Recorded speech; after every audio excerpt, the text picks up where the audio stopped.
In our first pre-election segment tonight, we talk with a candidate for district city councilor in Allston-Brighton, the seat being vacated by Mark Siomo. We'd like to welcome candidate for councilor in District 9, Nave. Thank you very much for being with us, Lee. Thank you for having me. Lee, talk about your background, because you've been involved in advocacy in different areas. Explain that background and how it would matter in District 9. All right, so for over about 15 years or so, I've worked in a mix of education and juvenile justice policy. For the last 4 years, I've been working at a community organization called Citizens for Juvenile Justice. We led the Juvenile Justice Coalition on the Criminal Justice Reform Bill that got passed at the State House last semester, well, not last semester, but last year. And this particular bill had great changes to the juvenile justice system that impacted thousands of young people all over the state. Some who have already served through the system and some who might potentially be entered into the system. We also looked at areas to prevent young people from getting in the system. Well, one of the things that I'm sure you're concerned about is how this plays into access to education, quality education, especially for people in District 9. What would you like to see that's not there already? I would definitely like to see a more equitable education system as a whole. Like, I want schools like Brighton High to succeed, as well as somewhere like Boston Latin Academy. I want our schools in general to make sure that they're not just on the chopping block randomly like Jackson Man, and to ensure that our students feel that their education is being valued as much as possible. Well, what about the future of Brighton? I mean, it seems to me this is a school that's sort of being shrunk possibly into being maybe replaced with something else. What would you like to see there? If they're not going to replace it with a school, I would like a community center, at least a community center to stay. Right now, Jackson Man is also a community center. And so we would like a community center in that particular area of town, Union Square, because the closest one to that area is all the way in Lower Allston. And then there's another one all the way in Oak Square, which is pretty far if you're a young person trying to go to the corner and go to your community center. And so I definitely think that'd be the sole area of focus I'd like that particular school to be made into. Well, what's not so new is that Allston-Brighton is at the doorstep of an expanding Harvard University, and concerned about housing prices. What would you like to see done?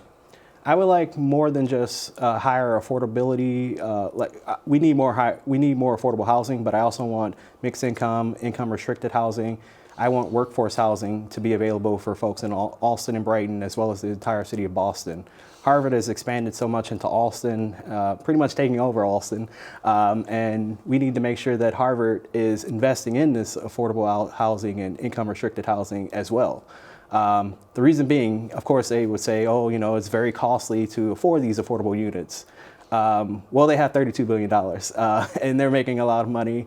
And if they want to really be a community partner with the folks in Allston, they need to ensure that they're investing in affordable housing so that folks in Allston can live in Allston. Well, I know one issue that is very likely to come up in the future with the council is maybe some kind of, well, rent control or limits on rent increases. Should we be going in that direction? I believe rent control has its value in the discussion. I'm for rent control, but not as a permanent solution. There's so many different areas in which housing has to be addressed in, and I feel like rent control is something that could help, but it couldn't be a long-term solution to all the problems we're facing right now. I support the bills right now at the State House that Mike Connolly is representing right now, and I would also support it on the city level if it was available for us. Chris, another challenge in this district is transportation. I know you're not the most distant place from the center of Boston, but I think there's a lot of improvement that people would like to see. What would you like to see out there? Well, sometimes it actually does feel like we're pretty far from downtown. On the Green Line, I live at the corner of Com Ave and Warren, and it sometimes can take about 45 minutes to an hour on the train. And we have the commuter rail over in Boston Landing, and you can get to Worcester in about an hour and 10 minutes. So you can get to a whole different part of the state almost as fast as you can get to somewhere else in the actual city. So we need to speed that up a lot. The MBTA is talking about reducing the number of Green Line stops, which is a good step in the right direction, but we need to ensure that that continues to happen, as well as we explore additional train schedules for each line, especially the B. And we need to add additional carts to every single train, especially during rush hour, because 3 or 4 carts would be great for these overpacked trains that come very seldom and sometimes. Well, of course, another reason the Green Line isn't that swift is it takes so long for people to get on and off the trolleys. Yeah. There's one door where you can Yeah. get into pay, at least if you're doing it legitimately. Are the T's plans for dealing with that enough, do you think?